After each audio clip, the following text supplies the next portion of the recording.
Hello and welcome back to my YouTube channel. আবারও অনেকটা time পর আবার একটা ভিডিও করছি, কারণ খুবই ইচ্ছে গেল। আর সামনেই আমার একদম বার্থডে, ওই জন্য ভিডিওটা স্পেশালি করা।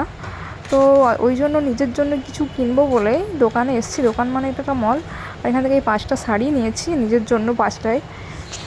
কারণ স্কুলে যাওয়ার সময় না শাড়িগুলো বেশ প্রবলেম হয়। স্কুলে কোনো প্রোগ্রাম থাকলে তখন হচ্ছে শাড়ি পায় না, ওই জন্য শাড়িগুলো কিনে রাখলাম। পুরো 1 বছর চলে যাবে।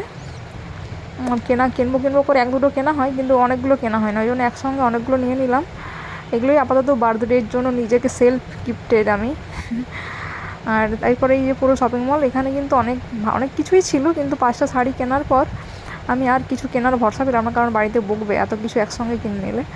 আর তার সঙ্গে বার্থডের জন্য একটা নতুন ড্রেস নিয়েছিলাম, বার্থডে একদম স্পেশাল। তো এই 5টা শাড়ি আর একটা বার্থডের জন্য নিজের ড্রেস, এইগুলোই মোটামুটি এই মলটা থেকে কেনাকাটা করলাম। আর এসেছিলাম একাই, কারণ ভেবেছিলাম যে কিছু কেনাকাটা করব না, শুধুমাত্র টেকগুলো কিনে নিয়ে চলে যাব। কিন্তু তারপর আসতে দোকানে ঢুকতে এতগুলো কেনা হয়ে গেল।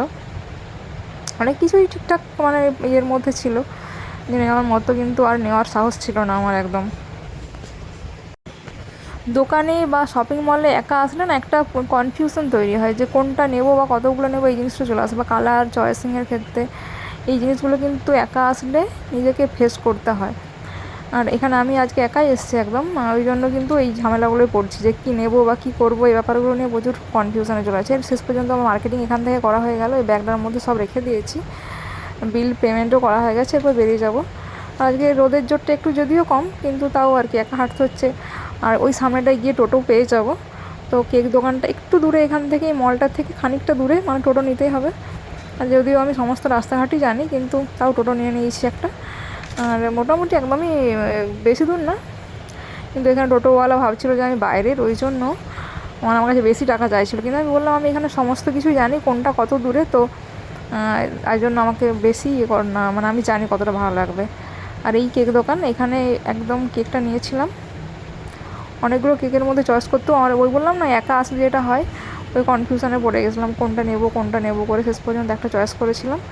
আর সেখানে নামটাও লেখা করিয়েছিলাম নিজের জন্য, মানে নিজের জন্য নিজে যতটা করা যায় আর কি, সমস্তটাই করেছি।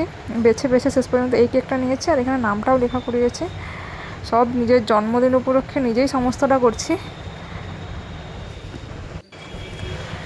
এখন কোথাও বেরোলে সঙ্গে টোটো ফোটো, মানে এই সময় হেঁটে বেশি যাওয়াই হয় না। কিন্তু আগে যখন স্কুলে বা কলেজে পড়াশোনা করতাম, তখন কিন্তু এই রাস্তাগুলো কোনো কিছু মনেই হতো না, প্রচুর হাঁটাহাঁটি করেছি। আর এখানে আমার কেক প্যাকিংও হয়ে গেছে, আমি তো বললাম ভালো করে প্যাক করে দিতে, কারণ অনেক দূর যেতে হবে। এবার জানি না কেমনভাবে প্যাক করেছে, যদিও বাড়িতে এসে দেখেছিলাম মানে প্রচুর একটা বড়ো বক্সের মধ্যে দিয়ে দিয়েছিলো কেকটা, তাই একটু নষ্ট হয়ে গেছিলো। কিন্তু আমি বলেছিলাম ভালোভাবে প্যাকিং করে দিতে, কী জানি। এবার বেরিয়ে গেছে। এখানে টোটো পাচ্ছিলাম না বলে একটু হাঁটছিলাম। তারপর খানিকটা যাওয়ার পর ভাবলাম যে টোটোটা নিতে হবে, টোটো নেওয়ার চেষ্টাই করছিলাম। তারপর খানিক পরে পেলাম, এই হলো টোটোটা। তারপর এই টোটোয় করে এলাম। এতটা পর্যন্তই ব্লগ শেষ করছি এখানে।